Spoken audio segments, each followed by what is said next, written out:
Anime एक high school student Yuichi काटागिरी के साथ शुरू होता है, जो अपनी फाइनेंशियल प्रॉब्लम्स के कारण पार्ट टाइम जॉब कर रहा होता है। उसका एक मिस्टीरियस पास्ट भी है जिसे कोई नहीं जानता। फिर वह स्कूल में अपने स्कूल ट्रिप की फीस जमा करता है और अपने 4 फ्रेंड्स युतोरी कोकोरोगी, शिहो सावारागी, मकोटो शिबे और तेंजी मिकासा से मिलता है। लेकिन शॉकिंगली अगले दिन स्कूल ट्रिप का पैसा चोरी हो गया था। शक की सुई यूइची के 2 दोस्तों शिहो सावारागी और मकोटो शिबे पर गिरती है, जो फंड कलेक्शन के इंचार्ज थे। कुछ दिनों बाद यूइची और उसके दोस्तों को एक मिस्टीरियस लेटर के थ्रू मैसेज मिलता है कि उन्हें एक जगह पर मिलना है। मीटिंग पॉइंट पर पहुंचकर उन्हें कोई बेहोश कर देता है। जब वे जागते हैं तो खुद को एक मिस्टीरियस व्हाइट रूम में एक कार्टून फिगर मानाबू के साथ पाते हैं, जो बताता है कि उनमें से किसी एक ने उन्हें 20 मिलियन येन की अपने पर्सनल डेब्ट को चुकाने के लिए इकट्ठा किया है। यूइची मानाबू से आर्ग्यू करता है कि उन्होंने उससे कोई पैसे नहीं लिए हैं, लेकिन मानाबू उनसे कहता है कि उनके बीच कोई ट्रेटर है।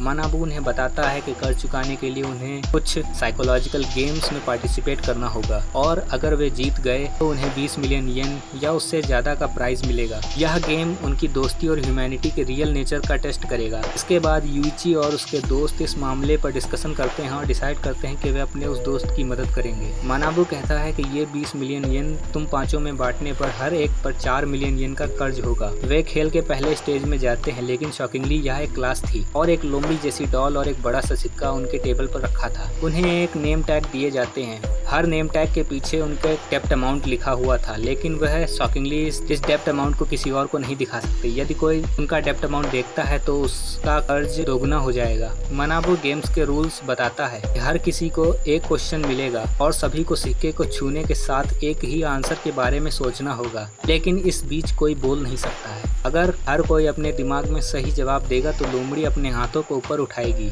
इसका मतलब है कि उन्होंने सही जवाब दिया और वे अगले राउंड में चले जाएंगे। कुल 5 क्वेश्चंस हैं और उन्हें गेम जीतने के लिए केवल एक सही उत्तर देना है। यदि वे सभी क्वेश्चंस का गलत आंसर देते हैं तो वे गेम हार जाएंगे और सबसे अधिक कर्ज वाले व्यक्ति को सभी का टोटल कर्ज मिल जाएगा, जिसका अर्थ है कि यदि खेल के एंड में किसी पर सबसे अधिक कर्ज है तो उसे बाकी 4 लोगों का कर्ज भी मिल जाएगा और उसे अकेले ही 20 मिलियन का पेमेंट करना होगा। पहला रीडर मकोटो शिबे है, जो पेपर देखकर हैरान रह जाता है और पूछता है कि क्या माउंट फूजी जापान का सबसे ऊंचा माउंटेन है।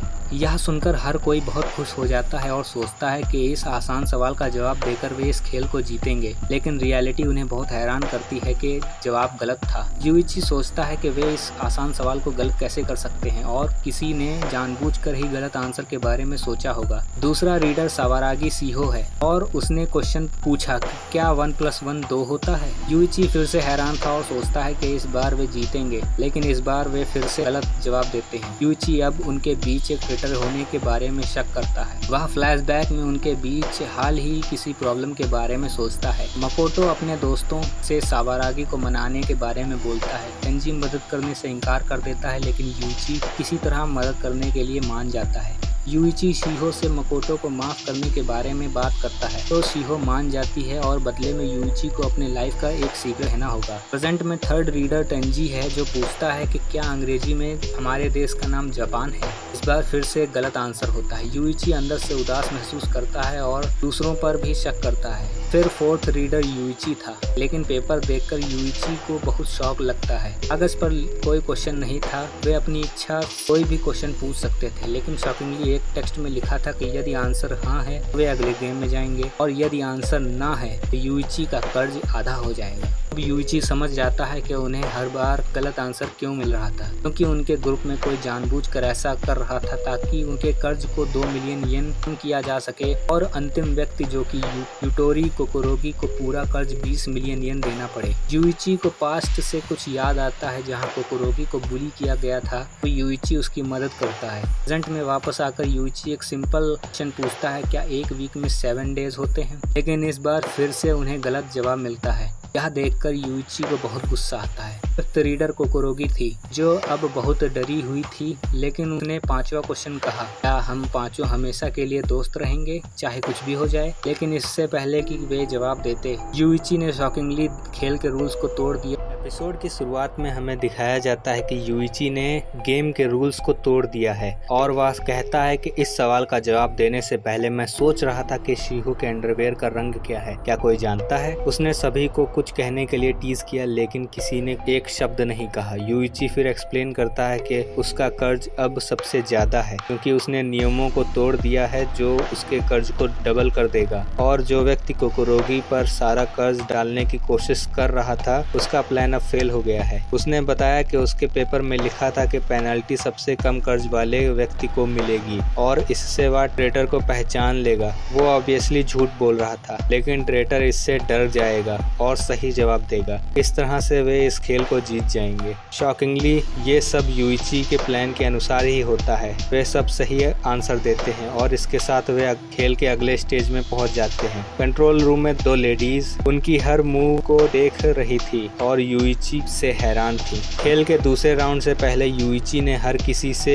उनके डेप्थ के बारे में पूछा जिसका उन्होंने 360,000 येन में उत्तर दिया। यूइची को पता था कि यह सब झूठ है लेकिन उसने कुछ नहीं कहा। जल्द ही यूइची से बात करने के लिए आई और पूछा कि ट्रेटर कौन हो सकता है, लेकिन शॉकिंगली यूइची ने कहा कि वह सोच रहा था कि शिहो ही ट्रेटर है क्योंकि खेल की शुरुआत में उसने ही उस व्यक्ति की मदद करने की कोशिश की थी। अब शिहो उससे कहती है कि उसे लगा कि यूइची ट्रेटर है इसलिए उसने उसकी मदद करने की कोशिश की। यूइची समझ जाता है कि वह ऐसा क्यों सोच रही थी क्योंकि वह इस ग्रुप में सबसे गरीब था, लेकिन शॉकिंगली शिहो ने यह भी कहा कि वह उसकी मदद इसलिए कर रही थी क्योंकि वह उसे लाइक करती है। यह सुनकर दोनों शर्मा जाते हैं लेकिन शॉकिंगली तेंजी बाहर से सब कुछ सुन रहा होता है। वे खेल के अगले राउंड में जाते हैं जो कि एक बिल्डिंग की छत थी। मानाबू ने नियमों को बताते हुए कहा कि इस राउंड में उन्हें एक पेपर में अपने दोस्तों के बारे में बैड माउथ करना होगा और फिर मानाबू उस पेपर को सबके सामने जोर से पढ़ेगा।